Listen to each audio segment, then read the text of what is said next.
आपका स्वागत है स्टोरी यूनिवर्स में। बंधुल मल्ल की इस ऐतिहासिक कहानी को राहुल सांकृत्यायन ने अपनी कालजयी कृति वोल्गा से गंगा में चित्रित किया है। राहुल सांकृत्यायन को घुमक्कड़ साहित्यकार के नाम से भी जाना जाता है। उनका साहित्य, उनकी अन्वेषण और यात्रा वृत्तांत पाठकों को अतीत की यात्रा पर ले जाते हैं। कहानी की शुरुआत वसंत ऋतु की मादकता में लिपटी हुई है, जहां दो युवा प्रेमी बंधुल और मल्लिका दीमक के विशाल वल्मीक के पास खड़े हैं। लेकिन क्या ये वल्मीक उनके प्रेम और समाज की ईर्ष्या को भी दर्शाते हैं? मल्लिका की सुंदरता और बंधुल की वीरता ने कुशीनारा में कई लोगों की ईर्ष्या को जन्म दिया। क्या समाज में उनकी प्रतिष्ठा उनकी राह में बाधा बनेगी? बंधुल मल्ल का तक्षशिला से युद्ध विद्या प्राप्त कर लौटना और गण द्वारा उसकी परीक्षा का आयोजन इस कहानी को एक अनूठी दिशा में ले जाता है। क्या बंधुल मल्ल की तलवार 7 बंटों को एक साथ काट पाएगी या किसी की ईर्ष्या का शिकार बनेगी? मल्लिका और बंधुल का प्रेम, उनकी साहसिक यात्रा और मल्लिका का अभिषेक पुष्करिणी में स्नान की दोहद पूरी करने के लिए वैशाली जाना, क्या यह उनकी मुसीबतों को बढ़ा देगा?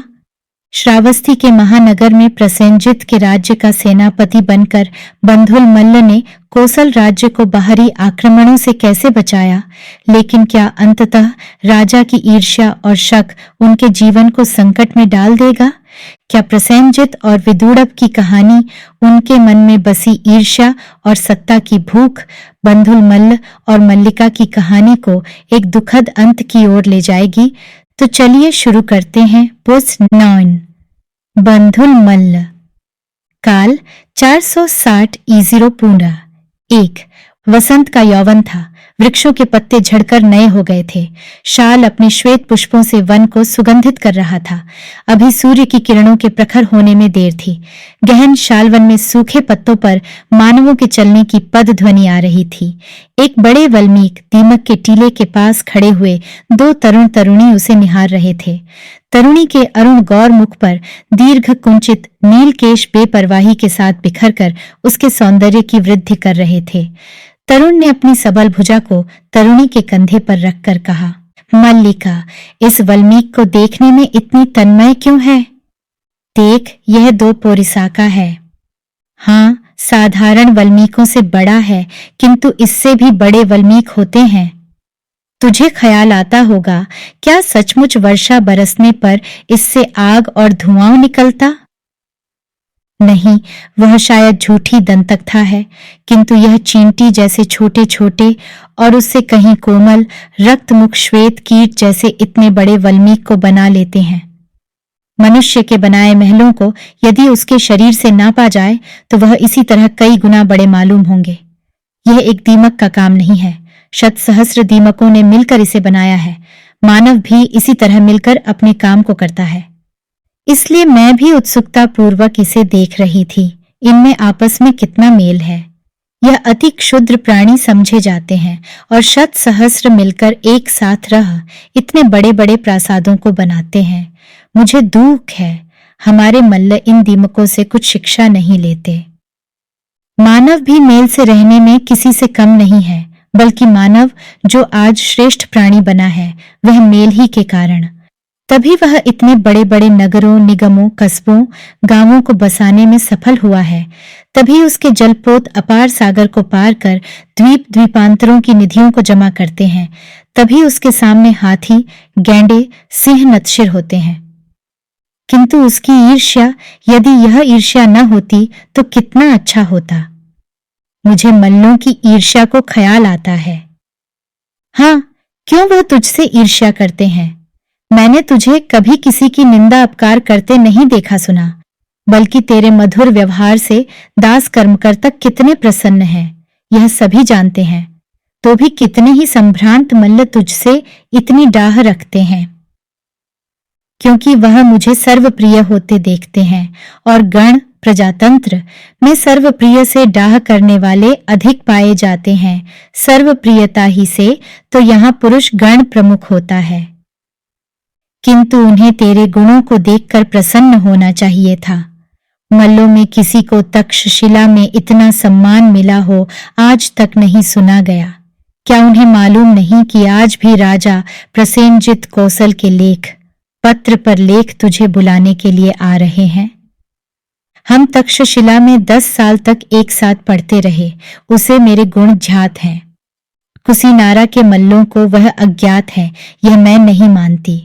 महालिच्छवी जब यहाँ आकर तेरे पास ठहरा हुआ था, उस वक्त उसके मुंह से तेरे गुणों का बखान बहुत से कुसीनारा वालों ने सुना था। किंतु मल्लिका, मेरे साथ ईर्ष्या करने वाले मेरे गुणों को जानकर ही वैसा करते हैं। गुणों और सर्वप्रिय होना गणों में ईर्ष्या का भारी कारण है। मुझे अपने लिए ख्याल नहीं है, मुझे अफसोस इसी बात का है कि मैंने मल्लों की सेवा के लिए तक्षशिला में उतने श्रम से शस्त्र विद्या सीखी। आज वैशाली के लिच्छवियों को कोसल और मगध अपने बराबर मानते हैं, किंतु कोसल राज को अपने ऊपर मानती है।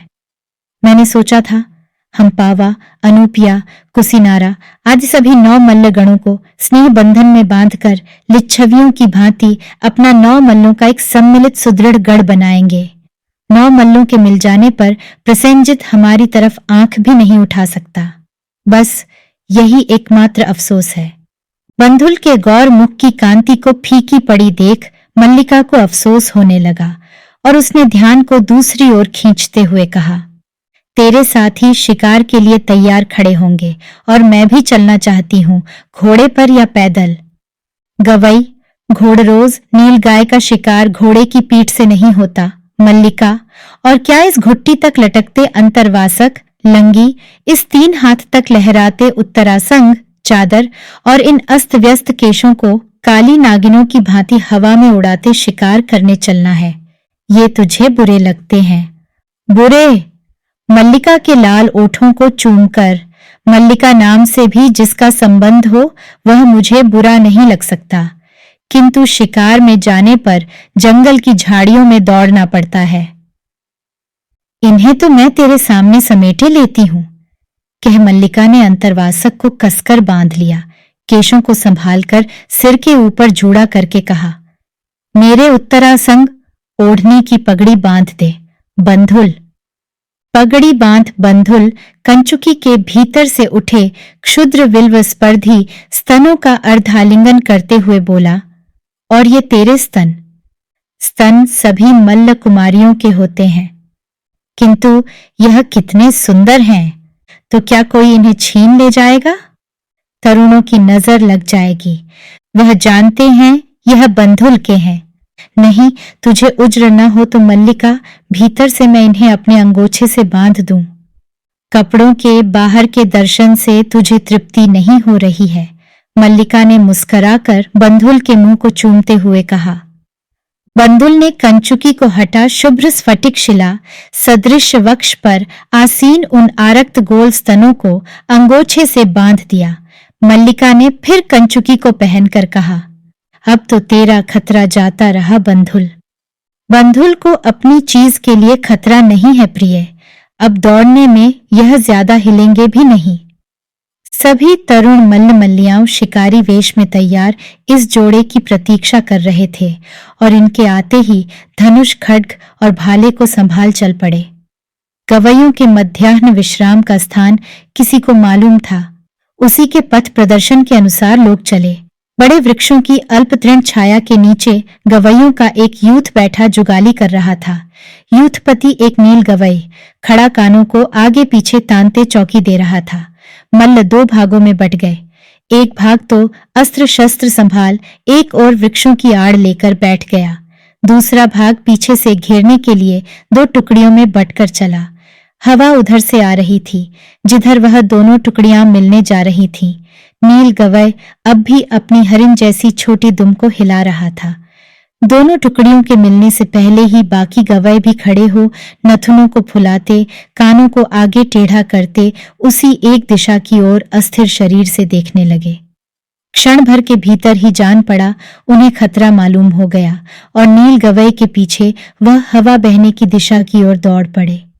अभी उन्होंने खतरे को आंखों से देखा न था, इसलिए बीच बीच में खड़े हो पीछे की ओर देखते थे। छिपे हुए शिकारियों के पास आकर एक बार फिर वह मुड़कर देखने लगे। इसी वक्त कई धनुषों के जा की टंकार हुई। नील गवई के कलेजे को ताककर बंधुल ने अपना निशाना लगाया। उसी को मल्लिका और दूसरे कितनों ने भी लक्ष्य बनाया, किंतु यदि बंधुल का तीर चूक गया होता तो वह हाथ न आता, यह निश्चित था। नील गवई उसी जगह गिर गया। यूथ के दूसरे पशु तितर बितर हो भाग निकले। बंधुल ने पहुंचकर देखा, गवई दम तोड़ रहा है। 2 गवैयों के खून की बूंदों का अनुसरण करते हुए शिकारियों ने एक कोस पर जो एक को धरती पर गिरा पाया। इस सफलता के साथ आज के वनभोज में बहुत आनंद रहा। कुछ लोग लकड़ियों की बड़ी निर्धुम आग तैयार करने लगे। मल्लों ने पतीले तैयार किए। कुछ पुरुषों ने गवई के चमड़े को उतार मौस खंडों को काटना शुरू किया। सबसे पहले आग में भुनी कलेजी तथा सुरा चषक लोगों के सामने आए। मांस खंड काटने में बंधुल के दोनों हाथ लगे हुए थे, इसलिए मल्लिका ने अपने हाथ से मुंह में भुना टुकड़ा और सुरा चषक दिया। मांस पककर तैयार नहीं हो पाया था, जबकि संध्या हो गई। लकड़ी के दहकते अग्निस्कंधों की लाल रोशनी काफी थी। उसी में मल्लों का गान नृत्य शुरू हुआ। मल्लिका कुसीनारा की सुंदरतम तरुणी ने शिकारी वेश में अपने नृत्य कौशल को दिखलाने में कमाल किया। बंधुल के साथी इस अखिल जम्बूद्वीप के मूल्य के नारी रत्न का अधिकारी होने लिए उसके भाग्य की सराहना कर रहे थे। 2. कुसीनारा के संस्थागार प्रजातंत्र भवन में आज बड़ी भीड़ थी। गण संस्था पार्लियामेंट के सारे सदस्य शाला के भीतर बैठे हुए थे। कितने ही दर्शक और दर्शिकाएं शाला के बाहर मैदान में खड़े थे। शाला के एक सिरे पर विशेष स्थान पर गणपति बैठे थे। उन्होंने सदस्यों की ओर गौर से देख खड़े होकर कहा, भंते पूज्य गण सुने, आज जिस काम के लिए हमारा यह सन्निपात बैठक हुआ है उसे गण को बतलाता हूं। आयुष्मान बंधुल तक्षशिला से युद्ध शिक्षा प्राप्त कर मल्लों के गौरव को बढ़ाते हुए लौटा है। उसके शस्त्र नैपुण्य को कुसीनारा से बाहर के लोग भी जानते हैं। उसे यहाँ आए 4 साल हो गए। मैंने गण के छोटे मोटे कामों को अपनी सम्मति से उसे दिया और हर काम को उसने बहुत तत्परता और सफलता के साथ पूरा किया। अब गण को उसे एक स्थायी पद उपसेनापति का पद देना है, यह जब्ती प्रस्ताव सूचना है। भंते गण सुने, गण आयुष्मान बंधुल को उपसेनापति का पद दे रहा है। जिस आयुष्मान को यह स्वीकार हो वह चुप रहे, जिसे स्वीकार न हो वह बोले। दूसरी बार भी भंते गण सुने, गण आयुष्मान बंधुल को उपसेनापति का पद दे रहा है। जिस आयुष्मान को यह स्वीकार हो वह चुप रहे, जिसे स्वीकार न हो वह बोले। तीसरी बार भी भंते गण सुने, गण आयुष्मान बंधुल को उपसेनापति का पद दे रहा है। जिस आयुष्मान को यह स्वीकार हो वह चुप रहे, जिसे स्वीकार न हो वह बोले। इसी वक्त एक सदस्य रोज मल्ल उत्तरासंग चादर को हटा दाहिना कंधा नंगा रख कान्हा सोती कर खड़ा हो गया। गणपति ने कहा, आयुष्मान कुछ बोलना चाहता है, अच्छा बोल। रोज मल्ल ने कहा, भंते गण सुने, मैं आयुष्मान बंधुल की योग्यता के बारे में संदेह नहीं रखता। मैं उसके उपसेनापति बनाए जाने का खास करके विरोध करना चाहता हूँ। हमारे गण का नियम रहा है कि किसी को उच्च पद देते वक्त उसकी परीक्षा ली जाती रही है। मैं समझता हूँ आयुष्मान बंधुल पर भी वह नियम लागू होना चाहिए। रोज मल्ल के बैठ जाने पर 2-3 दूसरे सदस्यों ने भी यही बात कही। कुछ सदस्यों ने परीक्षा की आवश्यकता नहीं है इस बात पर जोर दिया। अंत में गणपति ने कहा, भंते गण सुने, गण का आयुष्मान बंधुल के उपसेनापति बनाए जाने में थोड़ा सा मतभेद है, इसीलिए छंद वोट लेने की जरूरत है। शलाका ग्राहक शलाका बांटने वाले छंद शलाकाओं वोट की काष्ठमय तीलियों को लेकर आपके पास जा रहे हैं। उनके एक हाथ की तीलियां लाल शलाकाएं हैं, दूसरी में काली। लाल शलाका हाँ के लिए है, काली नहीं के लिए। जो आयुष्मान रोज के मत के साथ हों, मूल झपटी प्रस्ताव को स्वीकार नहीं करते वह काली शलाका लें। जो मूल झपटी को स्वीकार करते हैं वह लाल को। शलाका ग्राहक छंद शलाकाओं को ले लेकर एक एक सदस्य के पास गए। सबने अपनी इच्छानुसार एक एक शलाका ली। लौट आने पर गणपति ने बाकी बची शलाकाओं को गिना। लाल शलाकाएं ज्यादा थीं, काली कम, जिसका अर्थ हुआ काली शलाकाओं को लोगों ने ज्यादा लिया। गणपति ने घोषित किया, भंते गण सुने, काली छंद शलाकाएं ज्यादा उठाई गई, इसलिए मैं धारण करता हूं कि गण आयुष्मान रोज मल्ल से सहमत हैं। अब गण निश्चय करें कि आयुष्मान बंधुल से किस तरह की परीक्षा ली जाए।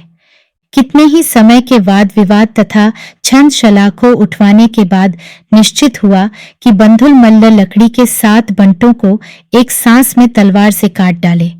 इसके लिए 7वां दिन निश्चित कर सभा उठ गई। 7वें दिन कुसीनारा के मैदान में स्त्री पुरुषों की भारी भीड़ जमा हुई। मल्लिका भी वहां मौजूद थी।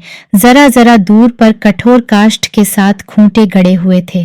गणपति के आज्ञा देने पर बंधुल ने तलवार संभाली। सारी जनमंडली सांस रोक कर देखने लगी। बंधुल मल्ल की दृढ़ भुजाओं में उसे लंबे सीधे खड्ग को देखकर लोग बंधुल की सफलता के लिए निश्चित थे। बंधुल की बिजली सी चमकती तलवार को लोगों ने उठते गिरते देखा। पहला बंटा कटा, दूसरा, तीसरा, छठे के कटते वक्त बंधुल के कानों में झन्न की आवाज आई। उसके ललाट पर बल आ गया और उत्साह ठंडा हो गया। बंधुल की तलवार 7वें बंटे के अंतिम छोर पर पहुंचने से जरा पहले रुक गई। बंधुल जल्दी से एक बार सभी बंटों के सिर को देख गया। उसका शरीर कांप रहा था, मुंह गुस्से में लाल था, किंतु वह बिल्कुल चुप रहा। गणपति ने घोषित किया कि 7वें बंटे का सिरा अलग नहीं हो पाया। लोगों की सहानुभूति बंधुले मल्ल की ओर थी। घर आ मल्लिका ने बंधुल के लाल और गंभीर चेहरे को देखकर अपनी उदासी को भूल उसे सांत्वना देना चाहा। बंधुल ने कहा, मल्लिका, मेरे साथ भारी धोखा किया गया, मुझे इसकी आशा न थी। क्या हुआ प्रिय? एक एक बंटे में लोहे की कीलें गाड़ी हुई थीं। 5वें बंटे तक मुझे कुछ पता न था। 6वें के काटने पर मुझे झन्न सी आवाज सुनाई दी। मैं धोखा समझ गया। यदि इस आवाज को न सुना होता तो 7वें बंटे को भी साफ काट जाता, किंतु फिर मेरा मन क्षुब्ध हो गया। ऐसा धोखा, यह तो उनकी भारी नीचता है जिसने ऐसा किया। किसने किया इसे हम नहीं जान सकते। रोज पर मुझे बिल्कुल गुस्सा नहीं है। आखिर वह उचित कह रहा था और सम्मति से गण के बहुसंख्यक सदस्य सहमत थे। किंतु मुझे क्षोभ और गुस्सा इस पर है कि कुसीनारा में मुझसे स्नेह रखने वालों का इतना अभाव है। तो बंधुल मल्ल कुसीनारा से नाराज हो रहा है।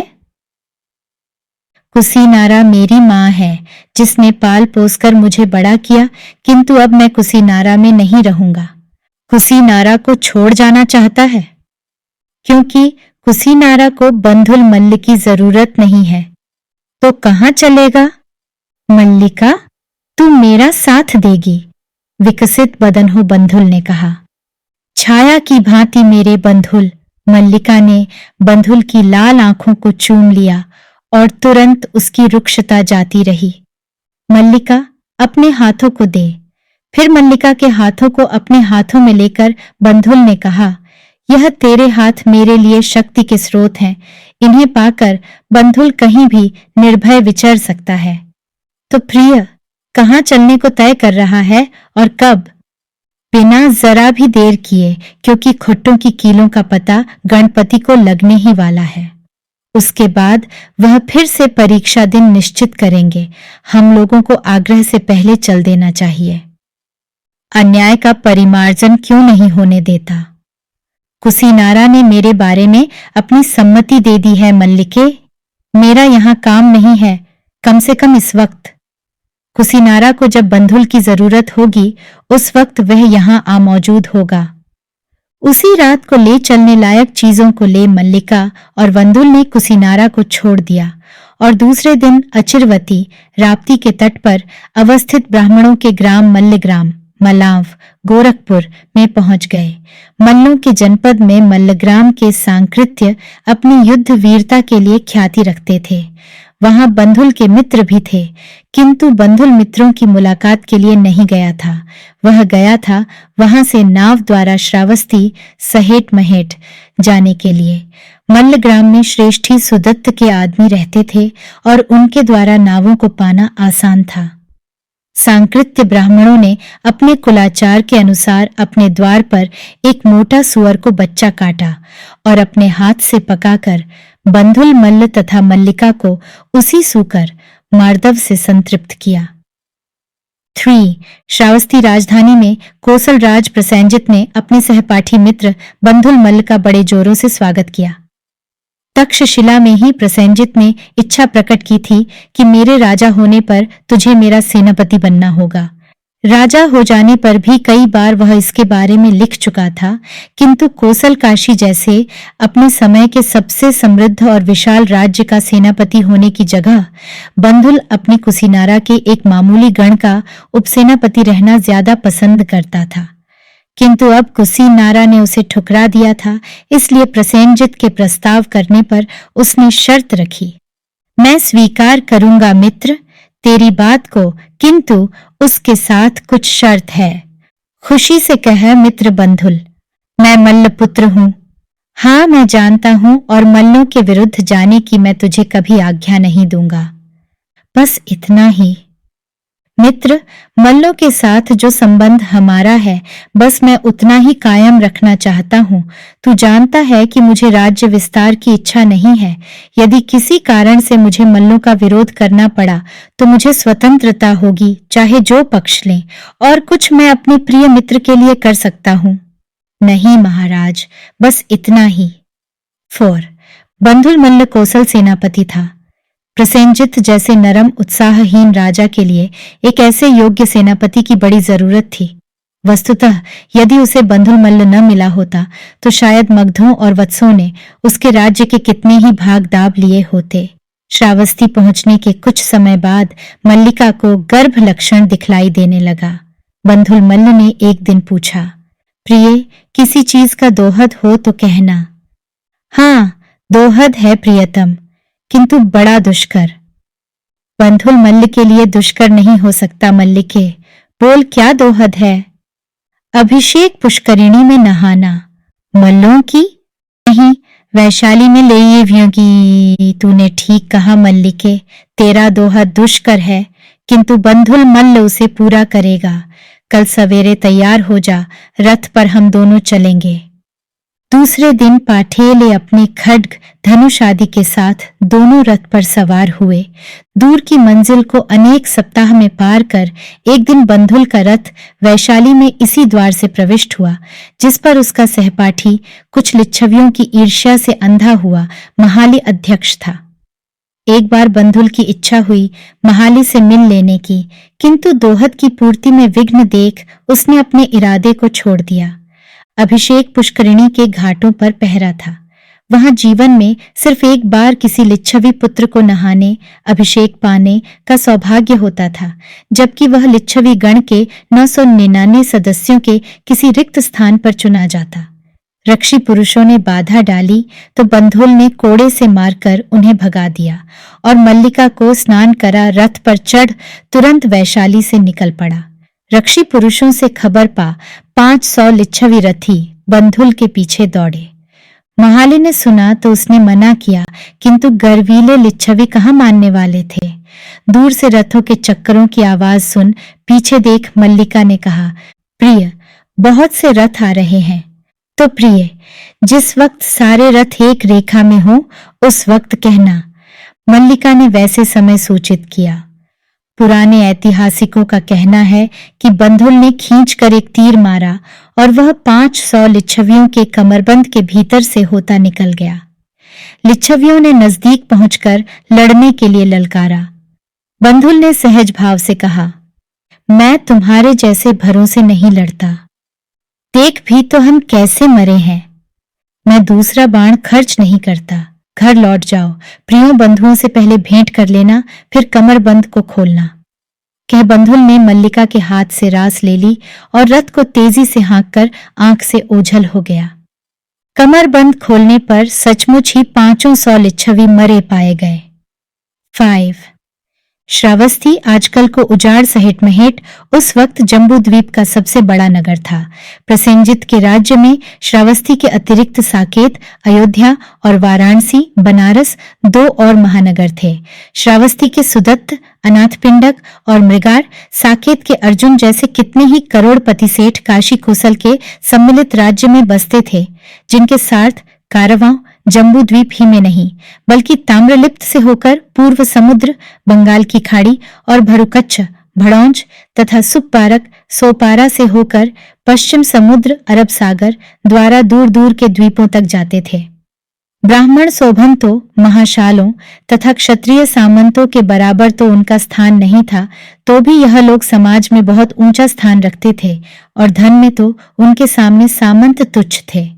सुदत्त ने जेत राजकुमार के उद्यान जेतवन की कारशापणों सिक्कों को बिछाकर खरीदा और गौतम बुद्ध के लिए वहां जेतवन विहार बनवाया था।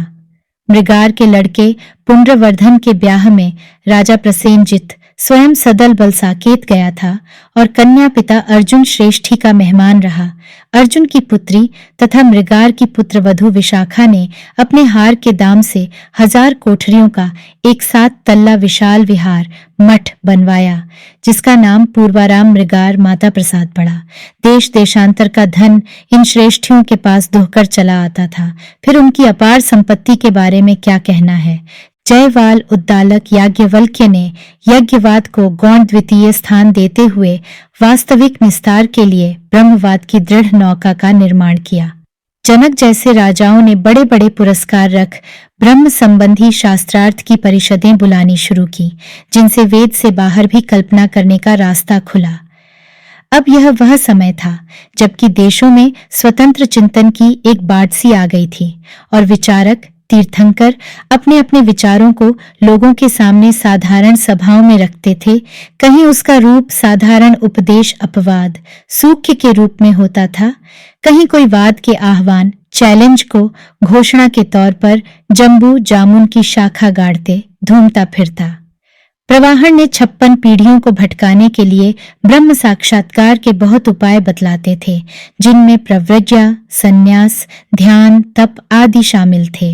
अब उपनिषद की शिक्षा से बाहर वाले आचार्य भी अपने स्वतंत्र विचारों के साथ प्रव्रज्या और ब्रह्मचर्य पर जोर देते थे। अजित केस कंबल बिल्कुल जड़वादी था। सिवाय भौतिक पदार्थों के वह किसी आत्मा, ईश्वर भक्ति, नित्य तत्व या स्वर्ग नर्क पुनर्जन्म को नहीं मानता था, तो भी वह स्वयं गृह त्यागी ब्रह्मचारी था। जिन सामंतों का उस वक्त शासन था, उनकी सहानुभूति का पात्र बनने ही नहीं बल्कि उनके कोप से बचने के लिए भी यह जरूरी था कि अपने जड़वाद को धर्म का रूप दिया जाए। लौहित्य, ब्राह्मण सामंत तथा पायासी जैसे राजन्य सामंत जड़वादी थे और अपने विचारों के लिए लोगों में इतने प्रसिद्ध थे कि जड़वाद को छोड़ने में भी वह लोक लज्जा समझते थे, तो भी इसका जड़वाद समाज के लिए खतरनाक नहीं था। जड़वाद का प्रचार देखा जाता था, लेकिन ब्राह्मण, क्षत्रिय सामंतों तथा धन कुबेर व्यापारियों की सबसे अधिक आस्था गौतम बुद्ध के अनात्मवाद की ओर था, कोसल में विशेषकर। इसमें एक कारण यह भी था कि गौतम स्वयं कोसल के अंतर्गत शाक्यगण के निवासी थे। गौतम जड़वादियों की भांति कहते थे, आत्मा, ईश्वर आदि कोई नित्य वस्तु विश्व में नहीं है। सभी वस्तुएं उत्पन्न होती हैं और शीघ्र ही विलीन हो जाती हैं। संसार वस्तुओं का समूह नहीं बल्कि घटनाओं का प्रवाह है। समझदार आदमियों के लिए यह विचार ही युक्ति संगत, हृदयंगम जान पड़ते थे, किंतु ऐसे अनित्यवाद से लोक मर्यादा, गरीब अमीर, दास स्वामी के भेद को ठोकर लग सकती थी। इसीलिए तो अजित का जड़वाद सामंत और व्यापारी वर्ग में सर्वप्रिय नहीं हो सका। गौतम बुद्ध ने अपने अनात्मवाद जड़वाद में कुछ और बातों को मिलाकर उसी कड़वाहट को दूर किया था। उनका कहना था, किसी नित्य आत्मा के न होने पर भी चेतना प्रवाह स्वर्ग या नर्क आदि लोगों के भीतर एक शरीर से दूसरे शरीर, एक शरीर प्रवाह से दूसरे शरीर प्रवाह में बदलता रहता है। इस विचार में प्रवाहन राजा के आविष्कृत हथियार पुनर्जन्म की पूरी गुंजाइश हो जाती थी। यदि गौतम कोरे जड़वाद का प्रचार करते तो निश्चय ही श्रावस्ती, साकेत, कौशाम्बी राजगृह भद्रिका के श्रेष्ठीराज ने अपनी थैलियां खोलते और न ब्राह्मण क्षत्रिय सामंत तथा राज उनके चरणों में सिर नवाने के लिए होड़ लगाते। श्रावस्ती के ऊंचे वर्ग की स्त्रियों की गौतम बुद्ध के मत में बड़ी आस्था थी। प्रसेनजित की पटरानी मल्लिका देवी बुद्ध धर्म में बहुत अनुरक्त थी। उसके नगर के सेठ की पुत्रवधू तथा उसकी सखी विशाखा ने अपनी श्रद्धा के रूप में पूर्वाराम जैसा एक महाविहार ही बनाकर बुद्ध को दान दे दिया था। बंधुल मल्ल सेनापति की पत्नी मल्लिका मल्लिका पटरानी की बड़ी प्रिय सखी थी। उसी से प्रेरित हो वह भी बुद्ध के उपदेशों में जाने लगी तथा कुछ समय बाद बुद्धोपासिका होके रही। मल्लिका का घर अब बहुत समृद्ध था। कौशल जैसे महान राज्य के सेनापति का घर समृद्ध होना ही चाहिए। मल्लिका के 10 वीर पुत्र हुए जो राज सेना के ऊंचे पदों पर थे। बंधुल मल्ल ने एक युग तक राजा के ऊपर अपना प्रभाव रखा। इसी बीच उसके बहुत से शत्रु हो गए। दूसरे जनपद के आदमी को इतने ऊंचे पद पर देखना वह नहीं पसंद करते थे। ईर्ष्यालुओं ने राजा के पास चुगली करनी शुरू की। राजा कुछ मंद बुद्धि था भी। बंधुल मल्ल तो महाराज को निर्बुद्धि कहता है कहकर उसे भड़काया गया। अंत में यहाँ तक बतलाया गया कि सेनापति राज्य को छीनना चाहता है। प्रसेनजित को बात ठीक झंझ गई। वह उसके और अपने शत्रुओं के हाथ में खेलने लगा। बंधुल मल्ल को चिंतित देख एक दिन मल्लिका ने कहा, प्रिय, तू क्यों इतना चिंतित है?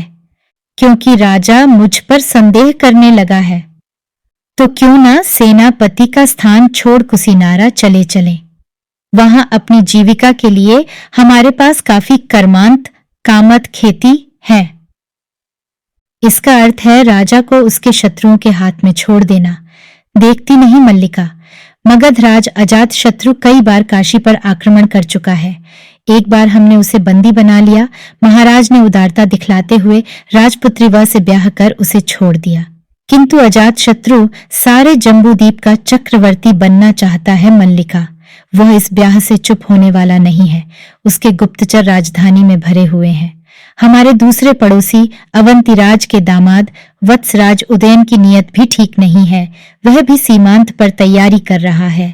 ऐसी अवस्था में श्रावस्ती को छोड़ भागना भारी कायरता होगी मल्लिका, और मित्रद्रोह भी। मुझे अपनी चिंता नहीं है मल्लिका। युद्धों में कितनी बार मैं मृत्यु के मुख में जाकर बाहर निकला हूं। इसलिए किसी वक्त मृत्यु यदि अपने जबड़े के भीतर मुझे बंद कर ले तो कोई बड़ी बात नहीं।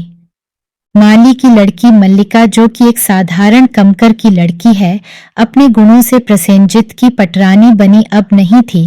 नहीं तो हो सकता था कि राजा के कानों को लोग इतना खराब न कर पाते। एक दिन राजा ने सीमांत के विद्रोह की बात कहकर एक जगह बंधुल मल्ल के पुत्रों को भेज दिया। जब वह सफल हो लौट रहे थे तो धोखे से उन्हीं के खिलाफ बंधुल मल्ल को भेजा।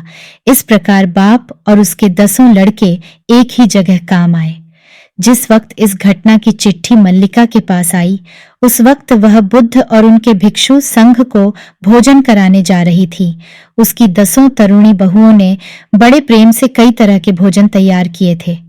मल्लिका ने चिट्ठी पढ़ी। उसके कलेजे में आग लग गई, किंतु उसने उस वक्त अपने ऊपर इतना काबू किया कि आंखों में आंसू क्या मुंह को म्लान तक नहीं होने दिया। चिट्ठी को आंचर के कोने में बांध उसने सारे संघ को भोजन कराया। भोजनोपरांत बुद्ध के उपदेश को श्रद्धा से सुना। तब अंत में चिट्ठी को पढ़ सुनाया। बंधुल परिवार पर बिजली गिर गई। मल्लिका में काफी धैर्य था, किंतु उन तरुण विधवाओं को धैर्य दिलाना बुद्ध के लिए भी मुश्किल था। समय बीतने पर प्रसेनजित को सच्ची बातें मालूम हुई। उसे बहुत शोक हुआ, किंतु अब क्या हो सकता था। प्रसेनजित ने अपने मन की सांत्वना के लिए बंधुल के भागिनेय दीर्घकारायण को अपना सेनापति बनाया। 6 जाड़ों का दिन था। कपिलवस्तु के आसपास के खेतों में हरे भरे गेहूं, जौ तथा फूली हुई पीली सरसों लगी थी। आज नगर को खूब अलंकृत किया गया था। जगह जगह तोरण बंधनवार लगे थे। संस्थागार प्रजातंत्र भवन को खास तौर से सजाया गया था।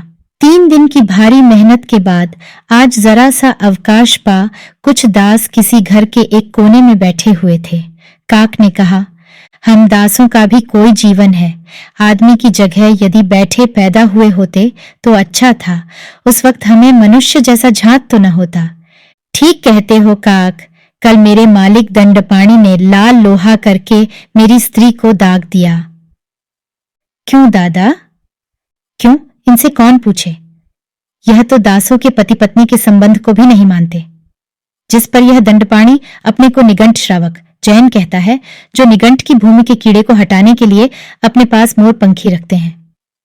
कसूर यही था कि मेरी स्त्री कई दिन से सख्त बीमार हमारी बच्ची की बेहोशी की बात मुझसे कहने आई थी। बेचारी बच्ची आखिर बची भी नहीं। अच्छा हुआ मर गई। संसार में उसे भी तो हमारे ही जैसा जीवन जीना पड़ता। सचमुच काक, हम दासों का कोई जीवन नहीं है। इतना ही नहीं, हमारा कसाई स्वामी कह रहा है कि इस चहल पहल के बीतते ही वह मेरी स्त्री को बेच देगा। तो उस कसाई दंडपाणी को लोहे से दागने से भी संतोष नहीं आया। नहीं भाई, वह कहता है कि 12 वर्ष बाद उस बच्ची के उसे 50 निष्क अशर्फियाओं मिलते।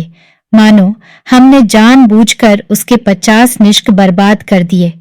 और मानो हम दासों के पास मां बाप का हृदय ही नहीं है।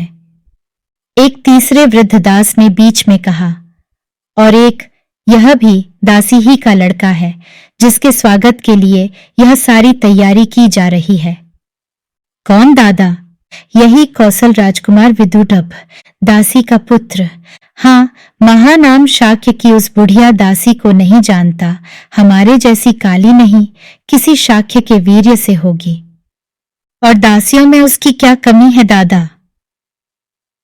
हाँ, तो उसी दासी से महानाम की एक लड़की पैदा हुई थी। बड़ी गौर, बड़ी सुंदर, देखने में शाक्यानी मालूम होती थी। क्यों न मालूम होगी। और सुंदर लड़कियों को, चाहे वह दासी की हो, मालिक बड़े चाव से पालते पोसते हैं। कौशलराज प्रसेनजित किसी शाक्य कुमारी से ब्याह करना चाहता था, किंतु कोई शाक्य अपनी कन्या को देना नहीं चाहता था। शाक्य अपने को तीनों लोक में सबसे कुलीन मानते हैं काक, किंतु साफ इनकार करने से कौशलराज शाक्यों के गण पर कोप करता। इसीलिए महानाम ने अपनी इसी दासी की लड़की को शाक्य कुमारी कहकर प्रसेनजित को दे दिया। इसी लड़की वार्ष भक्षत्रिया का लड़का है, यह विदुड़भ राजकुमार। लेकिन अब तो वह भी हमारे खून का वैसा ही प्यासा होगा जैसे शाक्य। बाजे बजने लगे। शाक्यों ने कौशल राजकुमार की अगवानी कर संस्थागार में बड़े धूमधाम से उसका स्वागत किया। यद्यपि भीतर से दासी पुत्र समझ सभी उसके ऊपर घृणा कर रहे थे। विदुड़भ अपने मातुल कुल का स्वागत ले नाना महानाम का आशीर्वाद पा खुशी खुशी कपिल वस्तु से विदा हुआ। दासी पुत्र के पैर से संस्थागार अपवित्र हो गया था, इसलिए उसकी शुद्धि होनी जरूरी थी, और कितने ही दास दासी आसनों को धूल से धोकर शुद्ध करने में लगे थे। एक मुंह चली दासी धोते वक्त दासी पुत्र विदुड़भ को 10,000 गाली देती जा रही थी। विदुड़भ का एक सैनिक अपने भाले को संस्थागार में भूल गया था। लौटकर भाला लेते वक्त उसने दासी की गाली को ध्यान से सुना। धीरे धीरे सारी बात का पता विदुड़भ को लगा। उसने संकल्प किया कि कपिल वस्तु को निःशाक्य करूंगा, और आगे चलकर उसने यह कर दिखलाया। उसके क्रोध का दूसरा लक्ष्य था प्रसेनजित, जिसने उसे दासी में पैदा किया। दीर्घ कारायण अपने मामा और ममेरे भाइयों के खून को भूल नहीं सकता था। उधर बुढ़ापे में अपनी सारी भूलों का पश्चाताप करते प्रसेनजित अधिक से अधिक विश्वास और मृदुता दिखलाना चाहता था।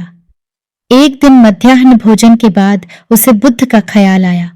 कुछ ही योजनों पर शाक्यों के किसी गांव में ठहरे सुन, कारायण और कुछ सैनिकों को लेकर वह चल पड़ा। उसने बुद्ध के गृह में जाते वक्त मुकुट, खड्ग आदि राज चिन्हों को कारायण के हाथ में दे दिया। कारायण विदुड़भ से मिला हुआ था।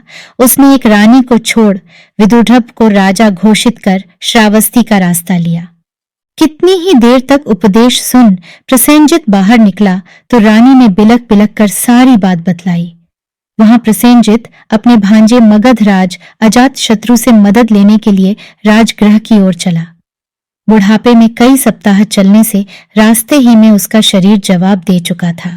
शाम को जब राजगृह पहुंचा तो नगर द्वार बंद हो चुका था। द्वार के बाहर उसी रात एक कुटिया में प्रसेनजित मर गया।